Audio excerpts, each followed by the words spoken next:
How's it going, everybody? Hope you are in good health. Welcome to Purge Evil. Today we're playing Helldivers 2, and since I was able to get through the Automatons blocking the servers, I had an idea to make this video and share with you some tips on how to lead a squad in this game. Now, I'm no Helldivers expert, but every squad needs direction, and unless you're playing with friends and you have a dedicated leader, you'll be playing with randoms who most likely won't be using voice chat. Everyone will kind of be doing their own thing, so having someone on the team that can sort of guide that mayhem will make a huge impact on the outcome of the mission. So today, I'm just gonna let this lower level mission play out and periodically give you some insight into what I'm doing and where my mindset is. These are some basic tips, but keep in mind that the basics are always the most essential. Tip number 1 is to always assume the role of squad lead unless there is a dedicated leader otherwise. Here I'm playing with two randoms and I have no voice communication with them whatsoever, so I'm basically gonna guide them through this entire mission to the ultimate goal of 100% completion, which is generally pretty difficult to do without someone properly leading the mission. Some people may only do the main objectives, while others may get separated from the pack investigating something they saw on the minimap. Any type of squad dissonance can easily be prevented if someone immediately steps up as squad lead from the beginning of the mission, which leads me into my next tip. Tip number 2 is to mark the current objective on your minimap as soon as possible after boots touch the ground. This is the quickest and most simple way to establish yourself as the leader of the squad. You may have noticed I called in my equipment first, but what I should have done was mark the minimap while the supplies were waiting to be dropped in. Just a little side note from watching the video back myself. When you mark a location on your minimap, your character will audibly tell your team about it, and everyone will also see your marker at the top of their screen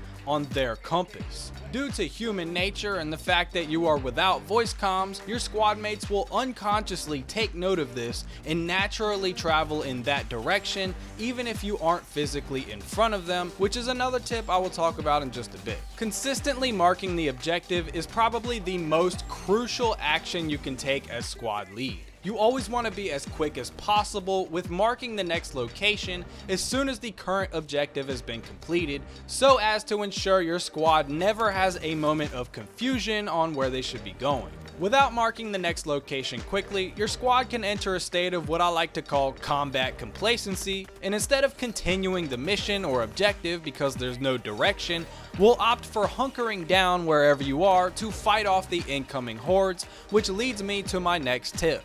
Tip number 3 is to not waste time. You must be as quick and efficient as possible with all your actions you take as leader of your squad. Aside from marking locations consistently and rapidly, try not to spend too much time at the actual locations themselves. As a general rule of thumb, the longer you stay in one place without decimation, the more enemies will start to show up, and more of the tougher enemies as well, especially on the harder difficulties. Don't be afraid to abuse your stratagems at every egg nest and bundle of bug holes you come across. The combat in this game is extremely addictive and satisfying, so it can be super easy for the common lone wolf squad mate to get caught up in the fun. As squad leader, it's up to you to make sure you get in and get out. The moment, and I mean the millisecond, you see that objective complete pop-up, open that mini-map and ping the next location. Bonus tip inside of tip number 3 is to know when to make a tactical retreat. Tip number 4 is to lead by example. You need to do the missile objective, but your team is falling behind a bit. Start the terminal anyways and begin loading the missiles yourself. If you've been quick enough with your pings and efficient with your trajectory, your squad has already recognized you as squad leader and will naturally navigate to your location and assist in completing the task. If they had fallen behind because they were otherwise distracted from fighting or looting, seeing the current task pop up on their screen will instantly notify them that it's time to move. This leads me to my next tip. Tip number 5 is to plan your trajectory. The first time you open your minimap at the start of the mission, you should make a mental note of where you are, where the objectives are in relation to one another, and plan a general route ahead of time so you won't have to waste time thinking when pinging the next location after your current task has been completed. This coincides with some of our previous tips, as planning your route will ultimately make your entire team quicker and more efficient while simultaneously avoiding any confusion or squad dissonance. Tip number 6 is to call in the resupply immediately every time the countdown is complete. Your squad will mostly be focused on the fight and what's actively happening in front of them. They don't have time to think about the extra things, nor should they have to. As squad lead, you should always be watching for the resupply to ensure your team stays well stocked with stims, grenades, and special weapon ammo. This is absolutely crucial in completing objectives efficiently. Walking into a bug nest with 2 grenades is not going to be a fun time when you have to fight off the horde while you wait for the resupply to become available. Tip number 7 is to always stay ahead of your squad. Stay ahead of them to the point it even feels like you're leaving them behind. Since you've been leading from the start and have solidified yourself as squad lead, you now also function as a beacon of sorts to let your squad know where they should be at any given point throughout the mission. If they see you leave a location, they will follow. Don't forget to stop and turn around sometimes to make sure they're okay, and provide them with any cover if necessary as they make their way to you. Tip number 8 is to not ignore your teammates. Even if you're in no man's land en route to the next location, do not ignore your teammate if they spot something or find themselves in a fight. You can see here my teammate found something, and luckily it was just some equipment, but it could be anything like this little sneaky guy lurking in the background. This also goes for things like ammo and even health. If you see a teammate is low on one or the other, which you can see on the left side of your screen, you yourself can administer a stim to that teammate, or even just ping the supplies you just dropped a couple times to make sure they stock their ammo. A little bit can really go a long way in this game. Don't forget that you can also issue in-game voice commands by holding Q. The best one to use as squad lead is, of course, the follow me command. Tip number 9 is to call in reinforcements.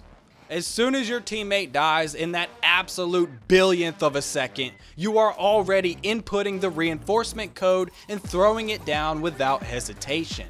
The longer you wait, the more chance you have to be overwhelmed and for the mission to fail. Waste no time. As squad leader, it is your obligation to make sure your team has boots on the ground, is supplied, and completes the mission.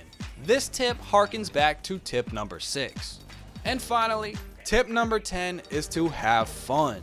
I know the higher levels can get insane and even try hard at times, but you gotta remember to have fun and really just appreciate how badass this game is. It's not often we get a good co-op experience, so make the most of it while you can. You might accidentally down a teammate at times or get blown apart by your buddy's cluster bomb, but it's all in good fun and in the name of democracy. Try not to beat yourself up if things don't go so smoothly. There's always the next dive. If you have any tips or advice that you would like to share, make sure to let me know down in the comments so that I and everyone else who watches this video can become that much better of a Helldiver. If you enjoyed the video and or found it helpful, make sure to subscribe and I will see you in the next one. Thank you for stopping by, and until next time, purge evil. Oh yeah, crown in my palm, but I ain't put it on. Yeah, crown in my palm, but I ain't put it on. Yeah, crown in my palm, but I ain't put it on. Yeah, crown in my palm, but I ain't put it on. Yeah.